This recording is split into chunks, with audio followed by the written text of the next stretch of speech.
Hey everybody, how's it going? This is Catherine from Dryer Days Art Studio. Thanks so much for being with me.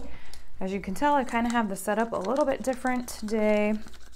I'm going to do a tree ring pour, and I had filmed myself doing another one the other day from above, and it was just really hard to see what my hand was doing as far as the technique of how you pour this, and how you pour this is sort of the essential element to how you're going to get this tree ring pour.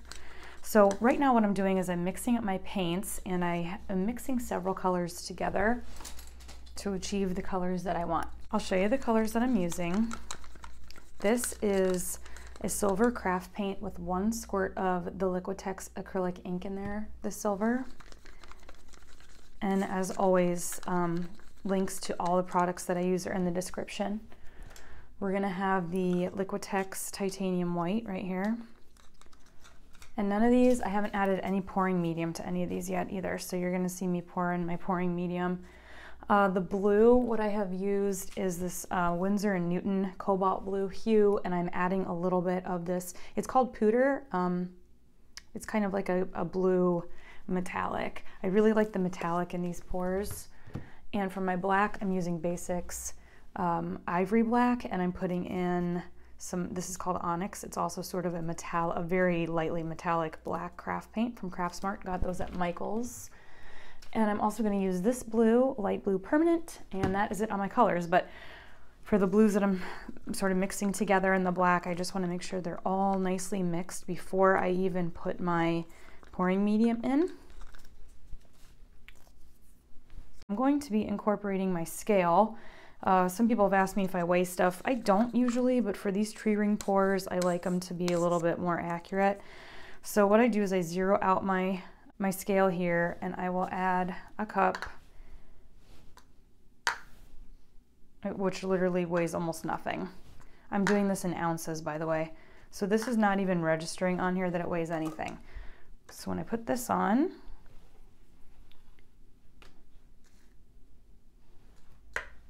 okay, that is looking like it's 0.3 ounces. So I'm going to do 0.6 ounces. So I'm literally doing half and half of these. And I'm just gonna get these all weighed before I mix them. That's thrown back out. The blue is 0.4, so I will put this in until it hits 0.8.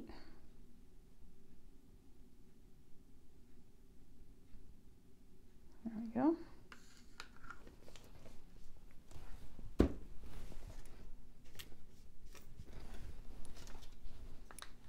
0.5.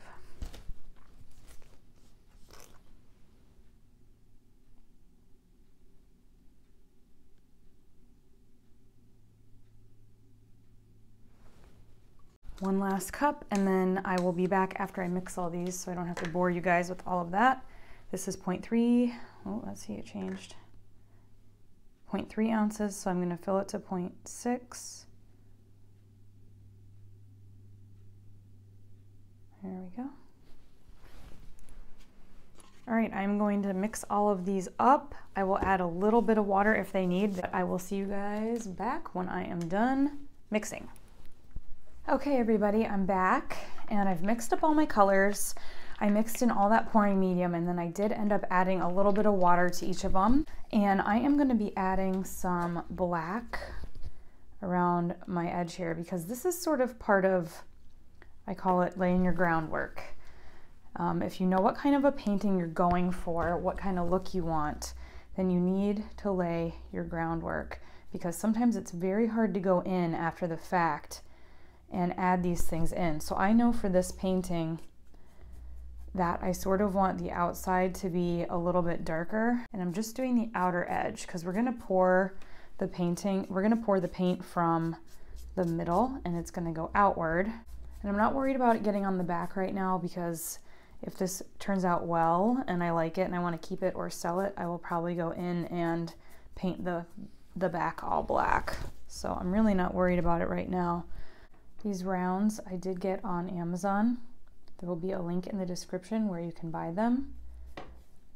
As you can see, they're pretty thin. I have gessoed this one about 3 times.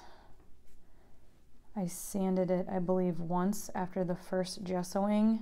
You can buy these pretty inexpensively, but if they're not primed, which the inexpensive ones usually are not, then you need to go in and do that yourself or they will warp.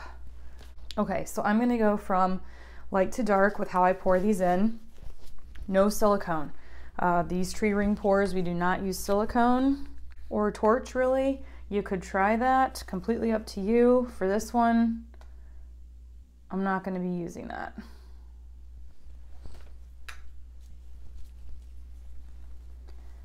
I am going to come up from sort of high because I want these colors to really plunge in.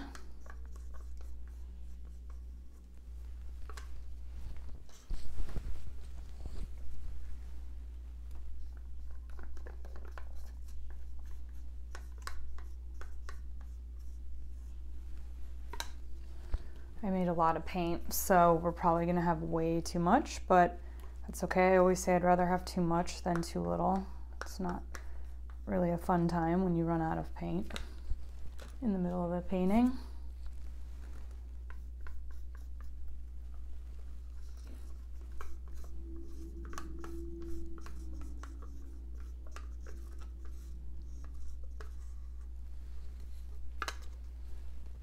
Okay, so I'm going to come in and kind of stand right over this. I want to make sure I'm in the frame here.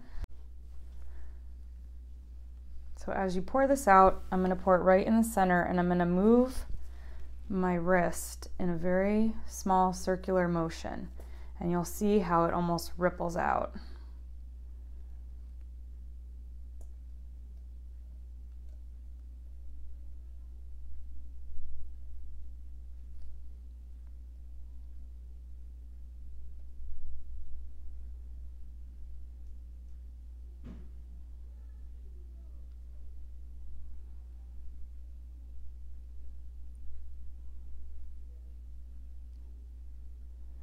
As you can see, it doesn't look like my table is exactly level, so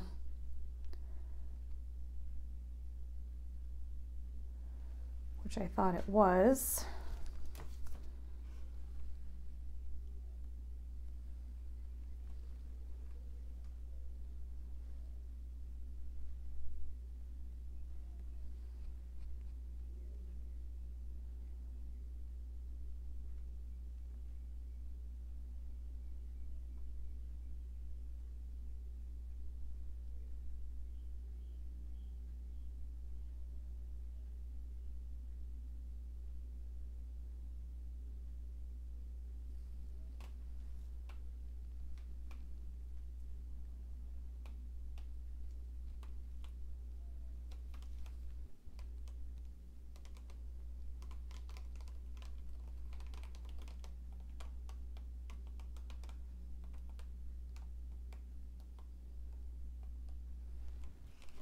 You can see it's a lovely effect.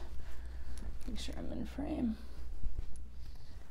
Okay, I wanted to take my camera off and come in and show you guys. So you can see these lovely ripple effects. I started getting nervous at the end when I was running out of paint, so I probably could have made that a little bit cleaner.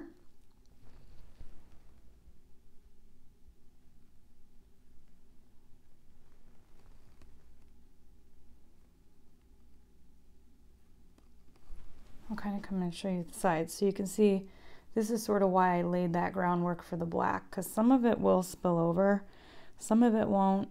See, that's a lovely spillover we're getting there, but some of it won't, and you don't want to have just blank wood there. So that's what I mean by laying the groundwork. So I'm going to set this aside and let this dry,